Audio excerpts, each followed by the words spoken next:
When they were manufactured, administered, and sprayed in the 20th century, the chemicals and pharmaceuticals in this video were thought to be relatively safe, or at least that's the official story. But in hindsight, their use resulted in scores of deaths and horrible side effects for millions of unfortunate people who took them unknowingly or came into contact with them unintentionally. And many of the repercussions are still being felt around the world today. It makes one wonder what mundane substances are currently being used freely that in future decades might make it onto lists similar to this one. Well, some scary food for thought, so let's jump in.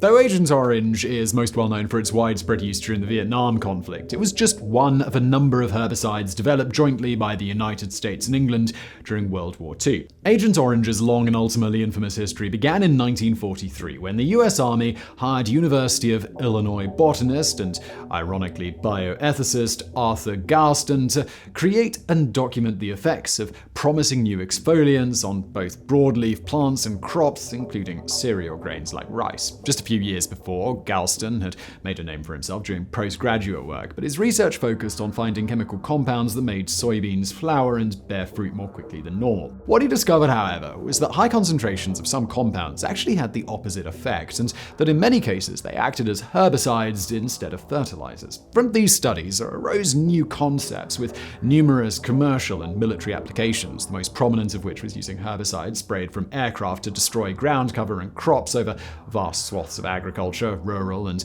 mountainous areas in enemy territory. Tests were originally conducted on various compounds at the Bushnell Army Airfield in Florida, and thanks to encouraging results, full-scale production was ordered. At that time, the outcome of the Second World War was far from certain, and the new defoliants would have been used in Japan if the Allies had resorted to invading the mainland. In the post-war years, along with the Brits, the Army tested more than 1,000 new compounds in India, Africa, Australia, and the United States, with a special focus on how they worked in tropical climates. Between 1952 and 1953, large sprays were conducted in Kenya to test their defoliating properties, as well as to see whether they'd help with Tsetse fly eradication efforts. It was from these tests that Agent Orange was born, a concoction of toxins now characterized as carcinogens by the US Environmental Protection Agency, the EPA. Fast forward nearly a decade, and as the story goes, in mid-1961, South Vietnam's president Ngo Dinh Diem asked the US to conduct aerial herbicide spraying over much of his beleaguered country. It's a claim that many historians laugh off, primarily because it's widely known that Diem was an American puppet, and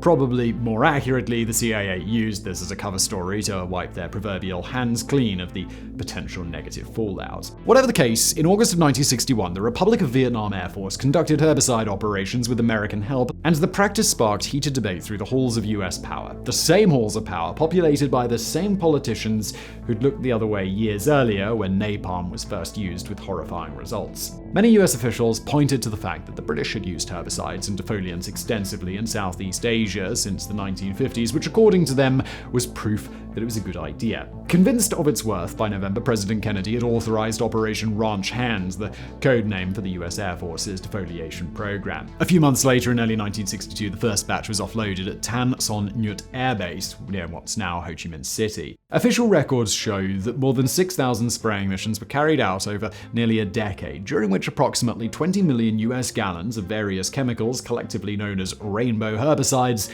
were dropped not only over Vietnam, but eastern Laos and Cambodia as well. It's estimated that by 1971, about 12% of South Vietnam's land area had been sprayed, and the collection of toxic chemicals were sometimes 100 times more concentrated than the US Department of Agriculture deemed safe for domestic agricultural use. The stated goal of the program was to deprive the NVA guerrilla fighters of the food that sustains them, the cover they used to evade detection, and for clearing areas around forts and fire bases to make defending them easier. It was also argued that the program's covert aim was urbanization, or more specifically, depriving rural peasants of the means of providing for themselves, and more importantly, the fighters who many of them supported. As early as the mid-1960s, military personnel were told that their efforts were destroying crops that were feeding the very soldiers who were killing their comrades. However, in a classic twist, it was later discovered that nearly all of the food they had been eradicating was being consumed by poor peasants hopelessly trapped between two opposing forces that were using them as pawns.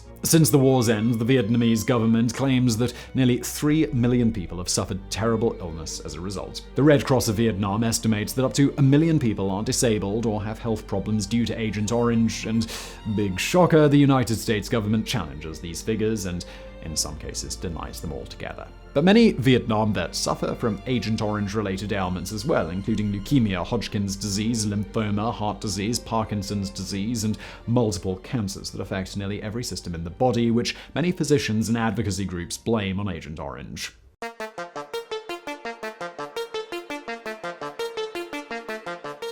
Developed during the 1950s by West German pharmaceutical company Chemie Gunthenthal GmbH, thalidomide first hit pharmacy shelves in 1957 and was available without a prescription or over-the-counter before the side effects it produced caused one of the biggest scandals in modern medical history. Thalidomide sold under multiple brand names, and as is often the case thanks to spotty regulation, it was often used to treat ailments and diseases for which it was never intended. Sold in Europe, Canada, Australia, and New Zealand when it was first released, thalidomide was billed as a cure-all for a number of common sleep and nervous disorders, as well as the pesky and sometimes debilitating morning sickness experienced by expecting mothers. The drug wasn't approved in the United States, but as many as 20,000 Americans were given thalidomide in the 1950s and 60s as part of clinical trials run by drug manufacturers. It was initially thought that thalidomide was safe to take during pregnancy, but concerns arose just a few years later when spikes in miscarriages, infant deaths, and birth defects occurred in countries where it was sold. Just a few years after becoming available,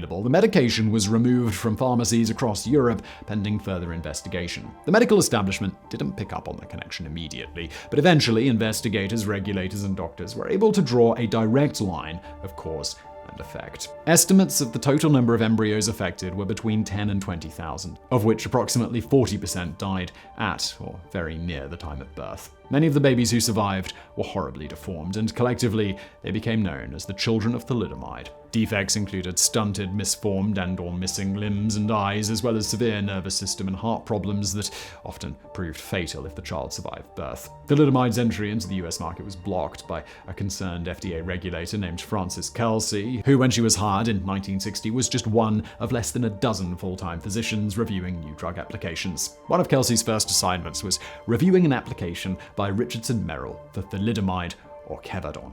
Though it had already been approved in Canada and dozens of European and African countries, she withheld approval pending data from further studies, despite pressure from company executives and the powerful pharmaceutical lobby. Ironically, one of the things Kelsey requested was proof that the drug wasn't harmful to fetuses. Now, to the dismay of its most ardent detractors, thalidomide is widely used across Britain's NHS, and it's included on the World Health Organization's list of essential medicines. In fact, it's used all over the world to treat a wide variety of conditions and diseases, ranging from bone and skin cancer to AIDS, leprosy, tuberculosis, and graft versus host disease, a serious immune system response during which a host's body rejects donor skin or cell grafts. Common side effects of thalidomide include drowsiness, dizziness, and rashes, as well as more serious issues like increased incidence of blood clots, heart attacks, liver damage, and peripheral neuropathy. Proponents of thalidomide point to the fact that only between 1 and 10% of those who take it experience these side effects, most of which aren't any more serious than they are for any other more common and less controversial drugs. Now, the US Food and Drug Administration and other national regulatory agencies have approved the drug for limited use,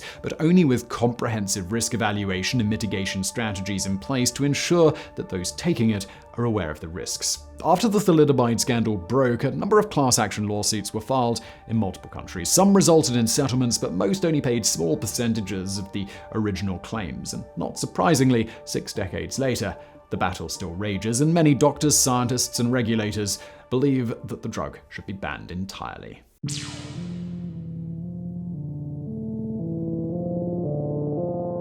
Though dichloro-diphenyl trichloroethane, or DDT, was first manufactured in the 1870s, its insecticidal properties wouldn't be discovered by the Swiss chemist Paul Hermann Müller until 1939. As one of the first totally synthetic insecticides, DDT was developed commercially and saw relatively widespread use in the 1940s. Originally used to combat diseases like typhus and malaria that are typically transmitted from insects like mosquitoes to humans, DDT was inexpensive and easy to make, and it had a number of promising commercial and agricultural applications that manufacturers were eager to exploit. In the United States alone, DDT was manufactured by more than a dozen companies, including Ciba, Monsanto, and the Velsicor Chemical Corporation, and production peaked at more than 82,000 tons in 1963. DDT was widely used by livestock growers and farmers in private homes and gardens, as well as at institutions like primary and secondary schools, colleges and universities, and government agencies, all in the name of public health. However, one of the first unintended consequences was the rise of insect species that had become resistant to it, which in turn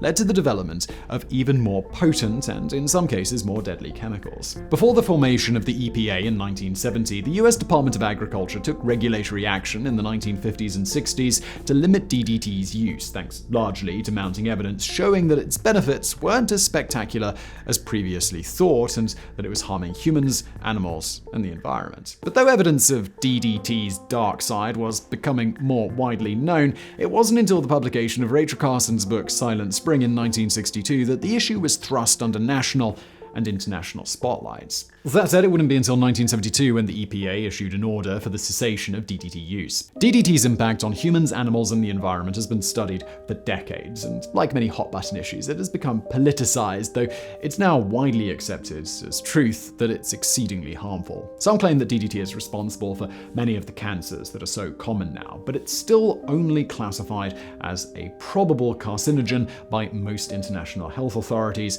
perhaps for no other reason than to deflect blame away from powerful and connected manufacturers and regulators who failed to do their jobs. Though it hasn't been used for decades, DDT is still present in the environment, and scientists say that it's not going anywhere for a long time. DDT also tends to accumulate in the tissues of those humans and animals who consume or come into contact with it, even in trace amounts, and it can also be blown into the atmosphere easily, where it can travel long distances. Studies have shown that DDT is at least partially responsible for wide-ranging diseases and conditions including breast and other cancers, infertility in men, miscarriages, low birth weight, as well as nervous system and liver damage that can be fatal. Since 1996, the EPA has participated in international negotiations aimed at limiting and controlling the use of DDT and similar pollutants the world over. Under the United Nations Environment Programme in 2004, 170 countries ultimately formalized a treaty known as the Stockholm Convention that restricted the use of DDT to emergency situations like malaria outbreaks in